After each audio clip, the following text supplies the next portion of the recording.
عبد جو ہے نا یہ اللہ تبارک و تعالیٰ نے ہر پیغمبر کے ساتھ رکھا ہے، لیکن فرق صرف یہ ہے کہ ہر نبی جو عبد ہے وہ اپنے دور کی تمام مخلوق سے افضل ہے، اپنے دور کی تمام مخلوق سے افضل ہے۔ اور ہمارے آقا مولا صلی اللہ علیہ وسلم اللہ تبارک و تعالیٰ کی تمام مخلوق سے افضل ہے، اللہ تبارک و تعالیٰ کی تمام مخلوق سے افضل ہے۔ وہ بہت خوبصورت اشعار ہیں حضرت بصرہ نے ختم سخن اس پہ کر دیا، خلق کا بندہ کون مجھے، بصرہ نے ختم سخن اس پہ کر دیا،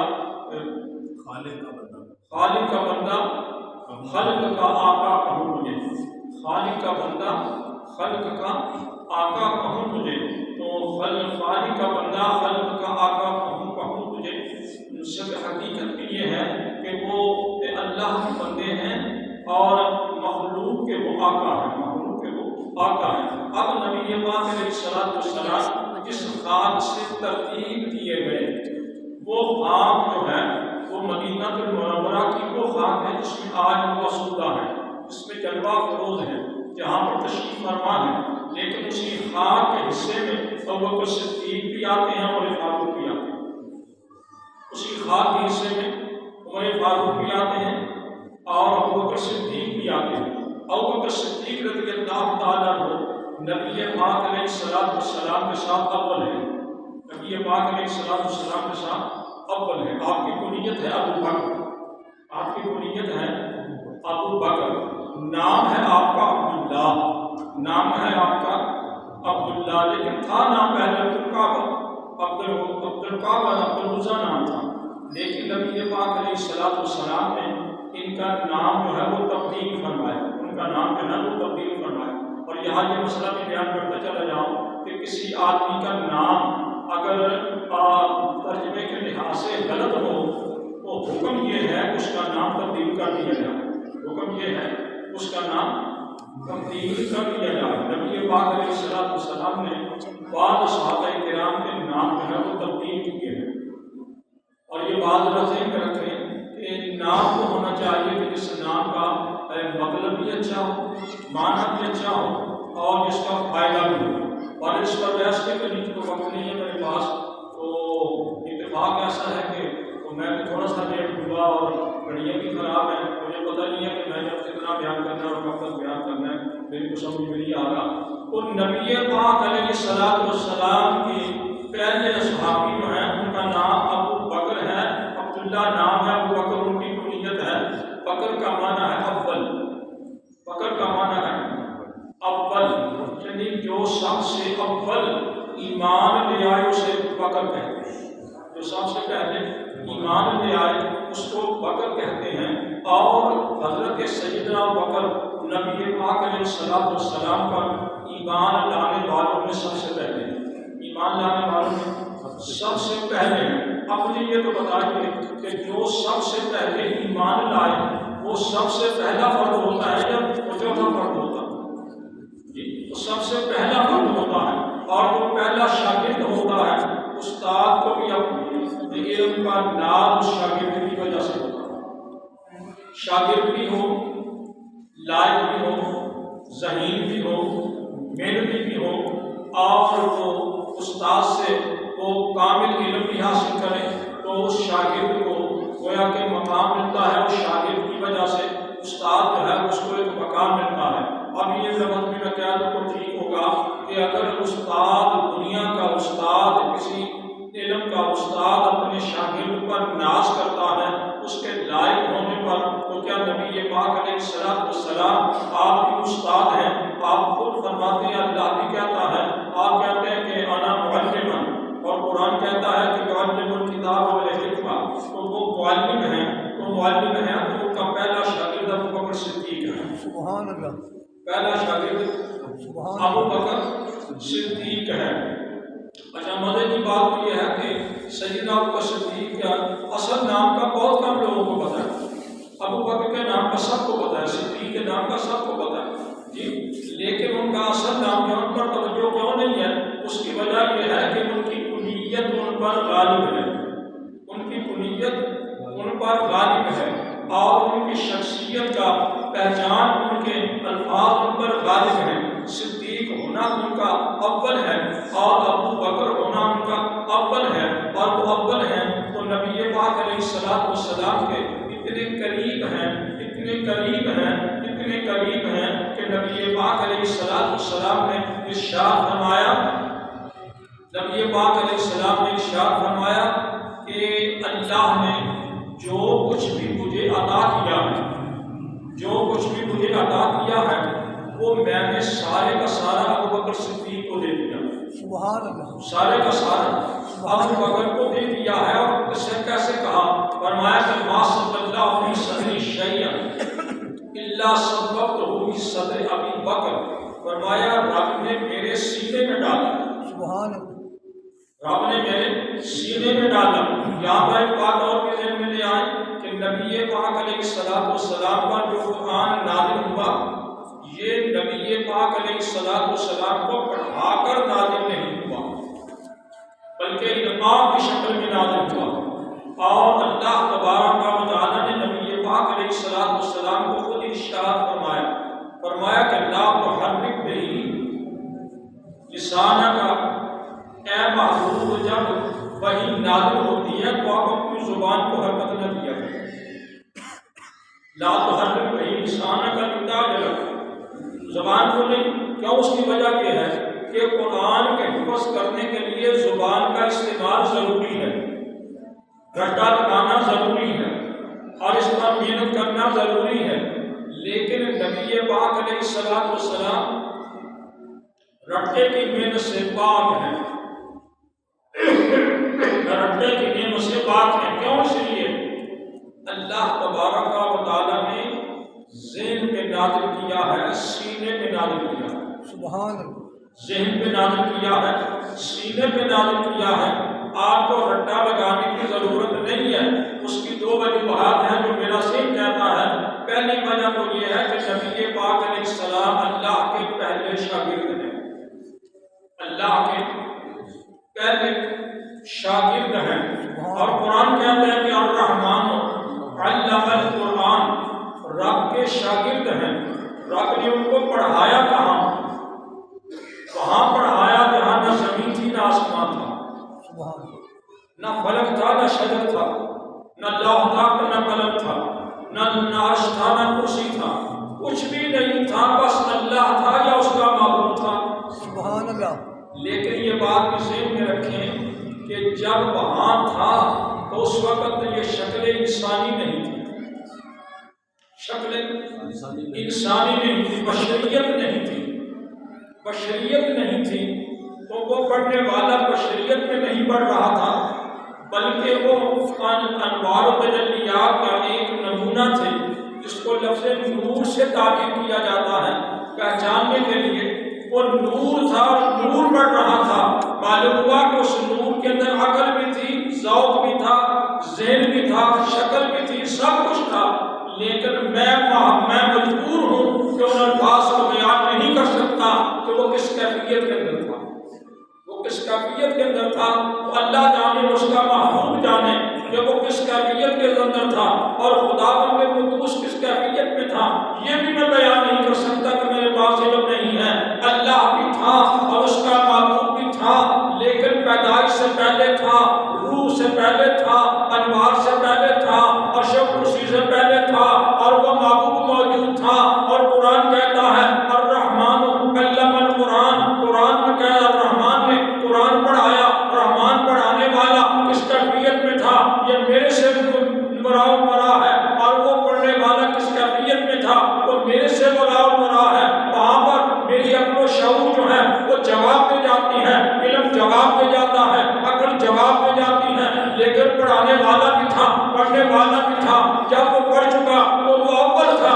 یہی وجہ ہے حضرت محدث کبیر حضرت شیخ عبدالحق محدث دہلوی رحمۃ اللہ علیہ فرماتے ہیں کہ هو الاول هو الاخر هو الظاہر الباطن، یہ حمد خدا بھی ہے اور نعت مصطفیٰ بھی ہے، سبحان اللہ، حمد خدا بھی ہے اور نعت مصطفیٰ بھی ہے۔ اب زمین زمان نہیں تھے تو اللہ کے شاگرد رسول اللہ تھے، اور جب زمین و آسمان تھے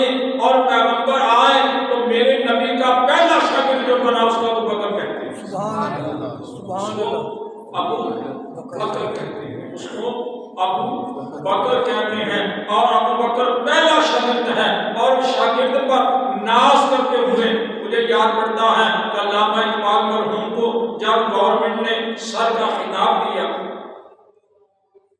تو اس نے اس وقت احتجاج کیا کہ میں سر کا خطاب نہیں لوں گا۔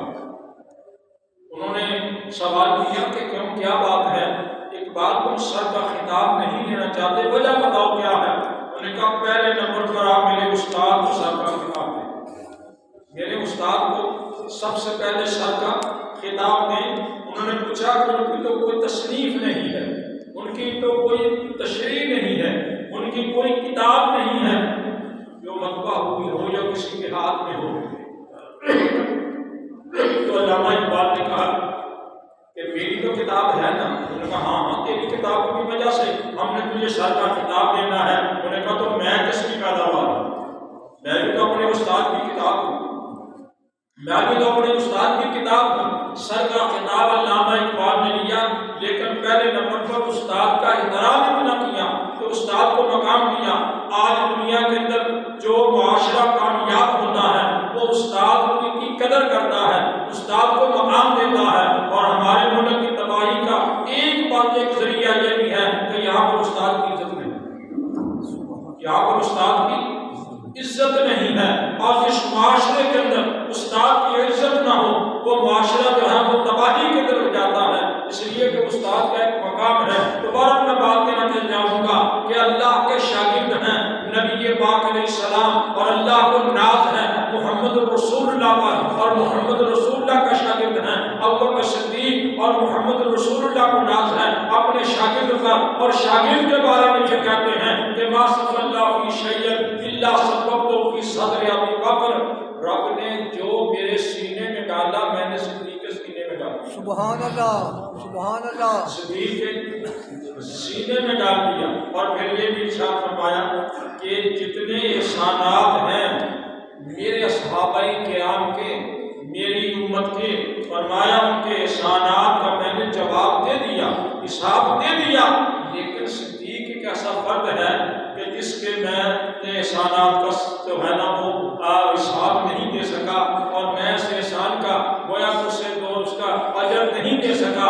معلوم یہ ہوتا ہے کہ لینے والا بھی باکمال ہے، دینے والا بھی باکمال ہے۔ اور عقل کی کیفیت میں اگر چلے جائیں تو ذرا غور تو فرمائیے کہ نبی پاک علیہ السلام پر اول ایمان لانے والا بھی وہ ہے، نبی پاک علیہ السلام پر اول مال خیرات کرنے والا بھی وہ ہے، نبی پاک علیہ السلام کے ساتھ بدر کے میدان میں اول آنے والا بھی وہ ہے، نبی پاک علیہ السلام کے ساتھ اول آنے میں احد کے اندر بھی وہی ہے، احزاب کے اندر بھی وہی ہے، غزوہ خندق کے اندر بھی وہی ہے، زمین کے اندر بھی وہی ہے، زمین کے اوپر بھی وہی ہے۔ اور مزے کی بات تو یہ ہے کہ میرے آقا نے جب دنیا سے کوچ فرمایا اور جا کر کے ڈیرا جمایا، ان کے بعد اول جانے والا ابو بکر صدیق ان کے ساتھ ہے۔ سبحان اللہ سبحان اللہ آج بھی ان کے ساتھ ہے۔ میں قسم خدا کی کھا کے کہتا ہوں، رسول اللہ کی بارگاہ میں کوئی مدینہ طیبہ میں جائے اور جا کر ابو بکر صدیق کو سلام نہ کرے، اس کا سلام قبول ہی نہیں ہوتا، اس کا سلام قبول ہی نہیں ہوتا، جی قبول ہی نہیں ہوتا۔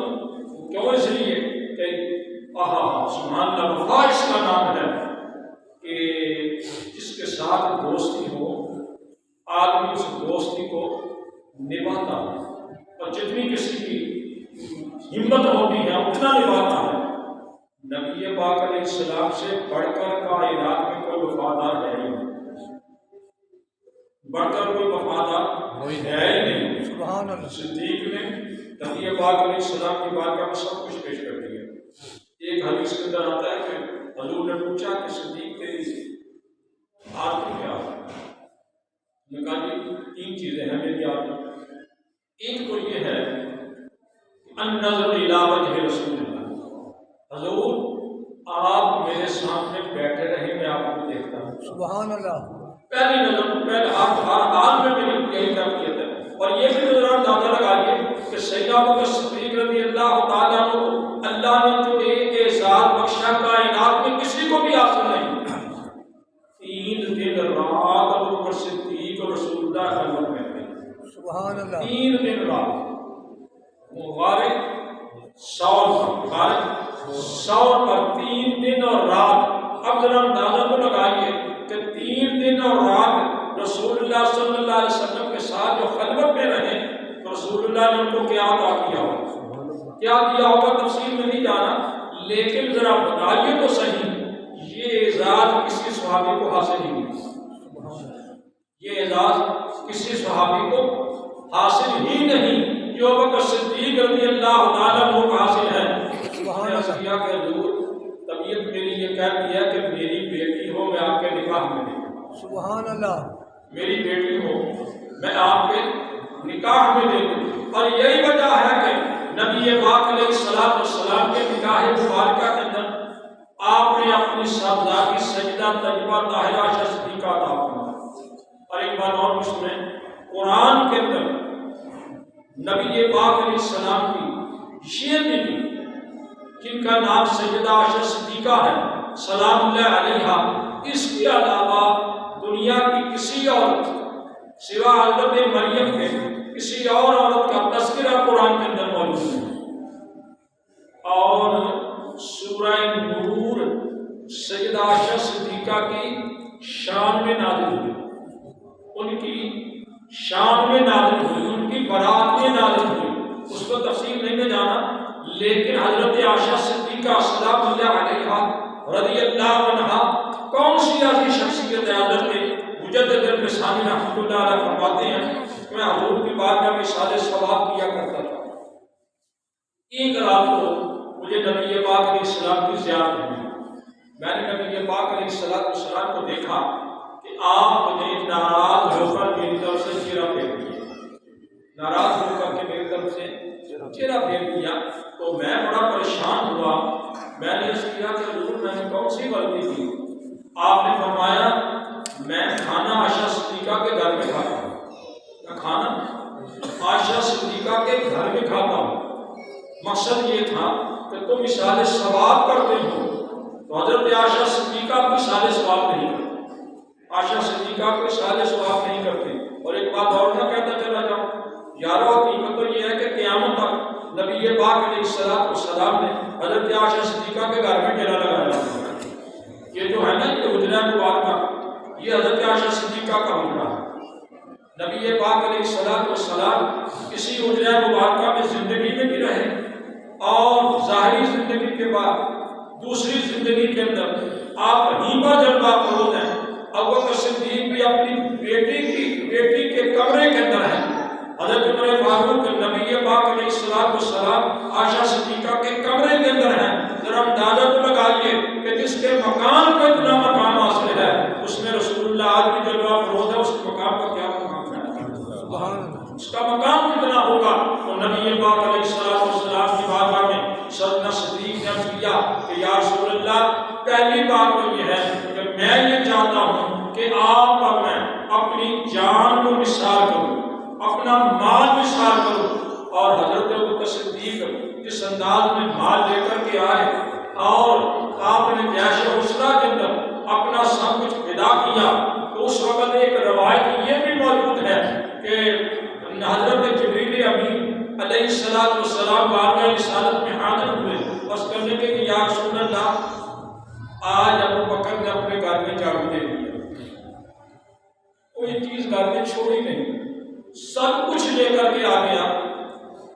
اللہ تبارک و تعالی آپ کی وساست سے ان سے ایک سوال کرنا چاہتا ہے، ایک بات پوچھنا چاہتا ہے. اب آپ کہو میں ان سے پوچھ لیتا ہوں. جبریل نے کہا وہ یہ کہتا ہے اس سے پوچھو کہ یہ میرے خدا ہونے پر راضی بھی ہے.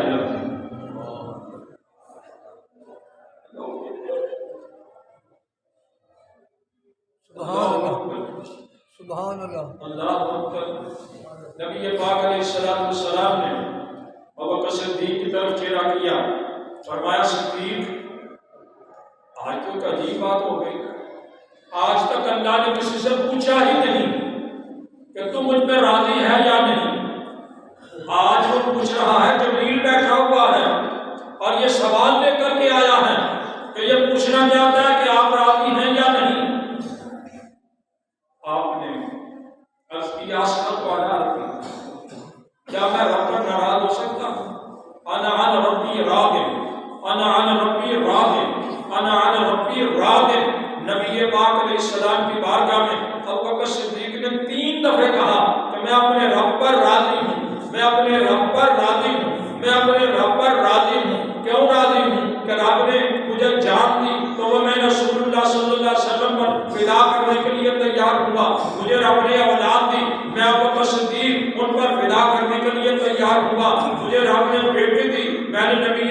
السلام کے نکاح میں دے دی، میرے مال دیا، میں نے ان پر خرچ کیا۔ کیوں خرچ کیا؟ اس لیے کہ یہ رب کے محبوب ہیں، میں محبوب کا چاہنے والا ہوں۔